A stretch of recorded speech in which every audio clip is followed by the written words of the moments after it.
Think of it as your legacy. So when it comes to improving your own health and fitness, the starting point can tend to be, what do you want? What do you want? What do you want to set yourself as a goal? And a lot of people find it difficult to think about themselves. Maybe it's a British prudish thing in terms of not wanting to think about ourselves. And so I ask the question to you to think instead about it being your legacy. So what I mean by that is treat your own health and fitness as your legacy in terms of turning it into helping other people instead. So think of it as the people that are going to benefit are the people that are going to be left behind after what you do now with your own health and fitness. Think of it as your legacy in terms of the lasting mark, the lasting impact you're going to make through improving your own health and fitness. Because it's one thing to think selfishly, or in some cases people think it's being selfish to think about yourself, whereas I think it's a priority to think about yourself, because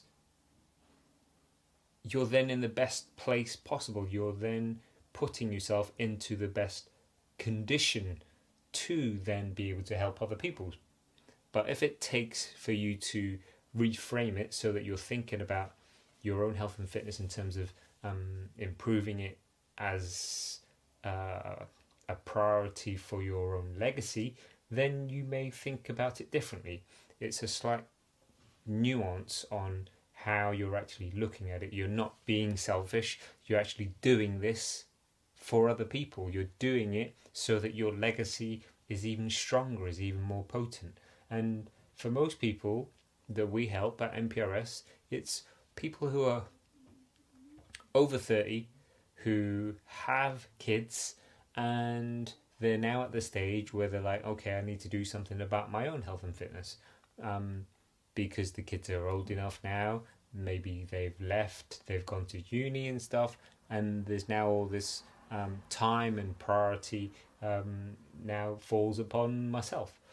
So it's at that point where you can think, okay, if it's too icky to think about it as you're doing something for yourself, think about it as you're doing it for those other people in your life, those other people in your bubble, those important people in your life, so that you can be around for as long as possible for them, so that you can have the energy to do the things with them, so that you can impart your knowledge and wisdom over the coming years, so that they're in the best place to then pay that forwards. So think of it as you doing them a favour rather than just yourself. Think of it as this is your legacy you're building. Think of it as this is your lasting impact, your lasting mark that you're able to make, that you're able to create through what you do yourself to improve your own health and fitness. Because then the focus isn't about you, it's actually about, okay, I'm doing this step so that Bill and Ben, my kids, will benefit, so that my partner will benefit, so that my grandkids will benefit, so that my friends will benefit, whoever it is. Think of your own health and fitness as the legacy, your legacy, and think about it as if you were to pop your clogs tomorrow, would you be happy with the lasting impact that you're going to make on the world? And it all starts with your own health and fitness, because if you're in a healthy and fit state, you're then starting from a good standing to actually do the things that you want to do and leave the mark that you want to leave on the world and the environment and the family and everything else around you right now. So don't think about it as being selfish. Think about it as your legacy that you're creating through improving your own health and fitness.